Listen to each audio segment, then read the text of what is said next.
Breaking news right now, President Donald Trump announcing a blockade of the Strait of Hormuz after 20 hours of marathon negotiations ended without a peace deal.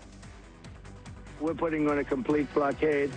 We're not going to let Iran make money on selling oil to people that they like and not people that they don't like or whatever it is. It's going to be all or none, and that's the way it is. They haven't left the bargaining table. I predict they come back and they give us everything we want. And I told my people, I want everything. I don't want 90%. I don't want 95%. I told them, I want everything. He wants it all. The U.S. Navy is now working to destroy mines placed by Iran that are littering the key oil waterway. Trump calling Tehran's use of the mines and tolls for safe passage, quote, world extortion. But will this pressure campaign be enough to get Iran to agree to President Trump's red lines for a peace deal? And get ready for more pain at the pump. Say it ain't so. The president now saying gas prices could be the same or even higher by the midterm elections. And the fight over the strait hitting the skies as well. How much more you could be paying for extra baggage fees to higher ticket prices for your summer getaways. And Israel is raising the stakes ahead of ceasefire talks with Lebanon, set to happen in Washington, D.C. on Tuesday.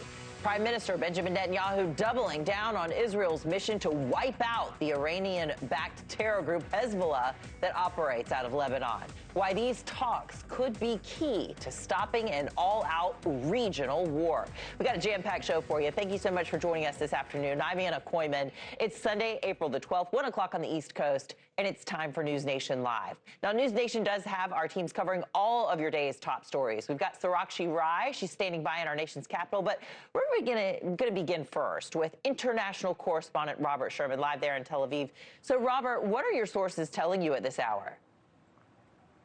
Yeah, hey there, Anna. Well, with no deal struck in Islamabad, the president not wasting a single moment of time in order to up the pressure on Iran, with the goal still being striking a deal with Iran that backs them away from their nuclear ambitions. But with Iran not giving in Pakistan, with the president saying he's prepared to up the ante, announcing a naval blockade tonight of Iran. Effective immediately, the United States Navy, the finest in the world, will begin the process of blockading any and all ships trying to enter or leave the Strait of Hormuz.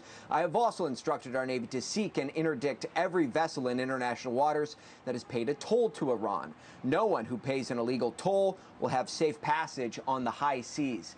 While some progress was apparently made, according to the administration, on some of the issues, and they found Iran's answers to be suitable, they said that number one issue, that red line on Iran's nuclear ambitions, Tehran would not give in on. Take a listen.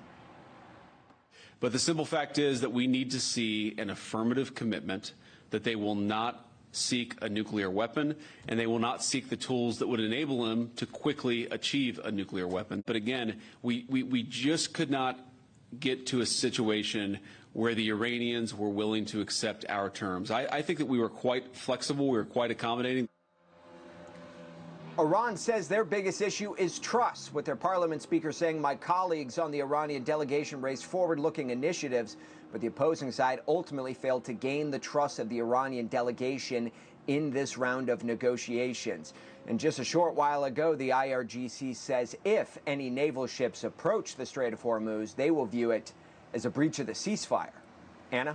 Right, and with these talks ending without a peace deal, what are your sources saying about the potential for fighting to begin before this current ceasefire expires, Robert? Well, all parties here, Anna, whether it's the United States, whether it's Iran, or whether it's Israel here, they all say they're ready to go in case this falls apart and in case the fighting does resume. They are prepared to go at a moment's notice here, with some questioning whether this will hold for the entirety of 2 weeks. Again, the ultimate objective from the White House's perspective is to still push Iran back to the negotiating table to make a deal. And when you listen to Pakistani officials, they say that they're hoping that the ceasefire holds for the entirety of the 2 weeks so that they can get another crack at diplomacy.